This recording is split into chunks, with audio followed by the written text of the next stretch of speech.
All right, Ringwood, welcome back. It's Really Ringwood. How you guys doing?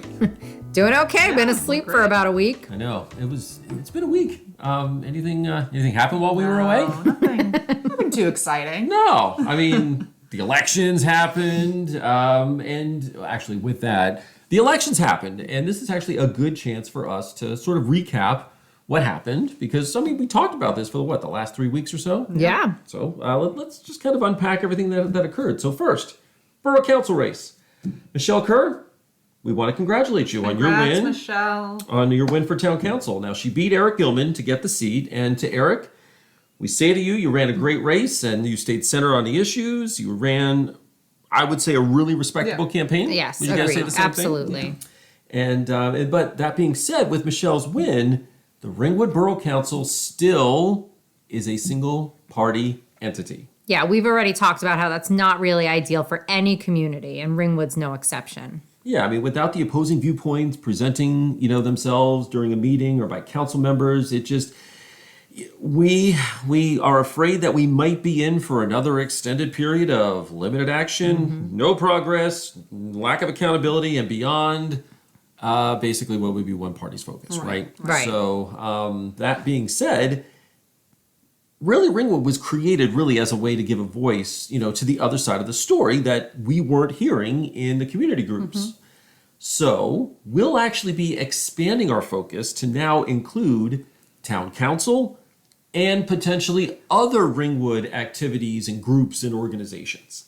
And we'll continue to bring you the facts and information that you're just not going to see or hear elsewhere, just like we've done for the last 3 weeks of your tuning in to Really Ringwood. And that way you, the listener, can ultimately decide for yourself what to believe about the events or what's happening in our town. And we'll talk a little bit more about that a little bit later on in the episode.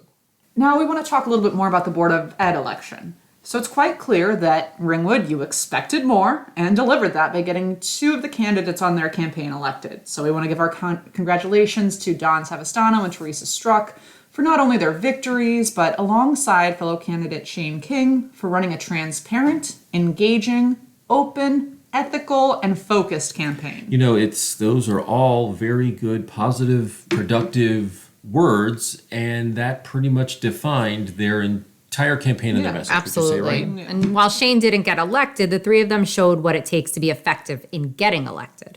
Now, we know, you knew who supported them. You knew where their donations came from. You knew where they stood specifically on the issues, and they were quite clear in their messaging on what they will do and how and what they would do to have a positive impact on the quality of education and the effective administration of the business of the Ringwood School Board. Yeah, and as we discussed on the show on many different episodes, we didn't really need to focus on their campaign because they were out in the community for months. They were knocking on doors. They were standing in front of Stop and Shop. They were engaging with voters and offered a bunch of different phenomenal opportunities to see their campaign positions and ask questions of them. Yeah, so again, great campaign. Yep. And that absolutely shined through on Election Day. But let's also congratulate Melissa Carney on her win. And I have to admit, it was probably difficult to get enough votes for her and her Facebook alter egos, Mary Smart, Melinda Cook. So good job for really getting that campaign going. But I'm sure she had help from Matt Hutchinson, which of course is the fake Facebook account for a current board member, Andrew Burgoyne. Okay, so we've said it. It's out there. We've said it in a previous episode. And just as we've highlighted these suspicions and dishonest activity online in our previous episodes, we're going to keep focusing on that. Yep.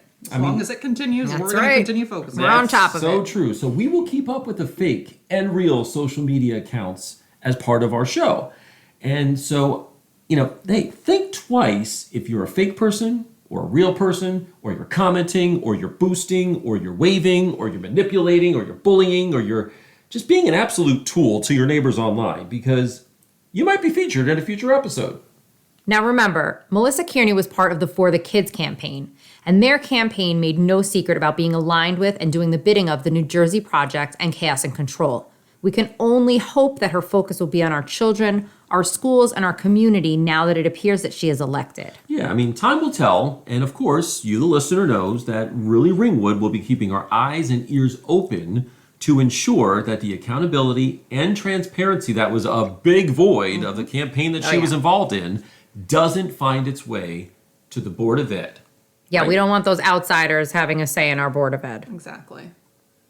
And speaking of their campaign, let's actually unpack a little bit about how they performed. Yeah, I mean, if you asked the tough questions, if you presented a viewpoint that didn't perfectly align with their hidden messages, whatever those were, you were bullied for asking about it or belittled for having your own thoughts expressed. And for those of you who are asking about transparency in their messaging or trying to follow their money and their donations, you got blocked and banned. Which, as of the time of this recording, we still can't follow the money because they haven't filed their paperwork yet. Even still, a week after election. Yeah, and you have to file that win or lose. You can't just skip it. And you're supposed to do it before the election. Exactly. We're still waiting. We're still waiting. But that said, as you know, Really Ringwood likes to follow these kind of things, give you the side of the story that you're not going to see anywhere else. So we are going to continue to follow up on those details so that where you can be informed about how the For the Kids campaign got their money, where their influence came from, we'll be here to help. And of course, let's not forget the admins and moderators of the Facebook groups that were completely sympathetic to the For the Kids campaign. I mean, not so much their campaign, but it was more the ideology and their views and the fact that they thought that there was really only one view that you needed to know about. Right. It was their own. And if you disagree, they block you. That's right. I mean, you comment about something they don't like, they block you. Are you friends with someone they don't like? They block you. You get booted out with no other reason given except that you had your own independent thought. How dare you? That's not and allowed. It doesn't align with ours. But honestly, I think we kind of owe them, well, that admin and her friends our thanks, because if it wasn't for their acts of selfishness and censorship, there'd be no reason for us to be here and to create It's Really true. Ringwood. It's absolutely true. Yeah, I mean, if you think about it, without Really Ringwood, we wouldn't have had the ability to discuss and present the other side of the story to you as we did. There were over 6,000 views of our episodes in just the 3 weeks that we did this. 3 weeks? We did this with no advertising. Yep. We did this all completely as a committee, as a group, just getting together. And really, that's just the word of mouth, and that's all of you in Ringwood taking the time to listen because you liked us, you listened to us because you hated us, you might have agreed with us, Or not. or not, as we absolutely know that we have both sides of the story represented in our listeners, but you, our neighbors, you're the ones that wanted to hear another viewpoint, and so it's for that reason we thank you, Ringwood. Thank you, Ringwood. you. So we're not planning on ending the show with the election. We're going to continue Really Ringwood. And doing multiple episodes a week was a lot. It was. It definitely was a lot. A lot. I mean, a little insight into how we did this. As a team, we researched every topic on every episode right down to its core. We would collaborate with each other to ensure that what we shared was accurate and it could be backed up with the appropriate details and visuals on the screen as you're listening. Right. I mean, we even went above and beyond to redact personal information about folks in the community when it was appropriate. I mean, think, with our format of discussion backed up by fact, I mean, that's a good one. So Absolutely. we're going to keep that going. Should keep using it. And remember, we don't limit who can see or share our show content. Right. There's no blocking and there's no banning from any of us at Really Ringwood. But in an effort to limit the online bullying that happens in social media, we do not allow commenting on the content of the show directly. We have those comments turned off. Right. Exactly. However, and this is the important part, and we want to make sure that you catch on to this because this is really what gets the message out there. We want you to freely share our links to our shows and start your own discussions anywhere and everywhere that you want. Yeah, so post a video to your own Facebook wall and discuss it with your own close network of friends. Or you can send it in an email, send it in a text, and have your own conversations. Right, or even start your own conversation in a Facebook group with a link to the show or send it, again, we want the conversation to continue, but when we can't really control the amount of comments that somebody makes or somebody makes a comment and then 25 people come and bully that one person's Right. thought down, that's not what we want to do here. But we have a lot of things that are obviously worth talking about and they're worth sharing. And, we want you to be the one in charge of who you discuss topics with and in what format. So we've always invited you to do that, and we're going to continue to do that as the discussion goes on in your way, in whatever way is most comfortable for you. While we take a break from the microphone from a short time, the team will be keeping our ears and eyes open as to what's happening in our town. Not everyone at Really Ringwood was ready to hear themselves on mic yet, but they kept us moving. And oh, the voices you'll hear as we continue the show. Yeah, because again, this is a committee effort, and while you may have heard, 5 of us? Maybe six. I can't remember. Yeah, I was trying to figure out who here has done it, but anyway.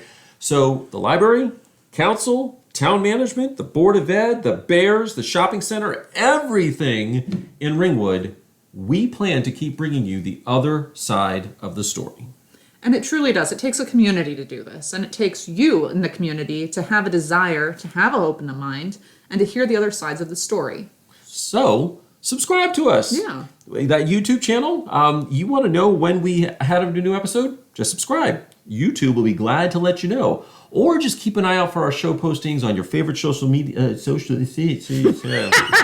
We've been doing this for way too long. On your favorite social media channels. And I think with that, thank you guys so much for tuning in. Thanks for listening, and we'll see you back here in a couple weeks. All right. Bye, Ringwood. Take care.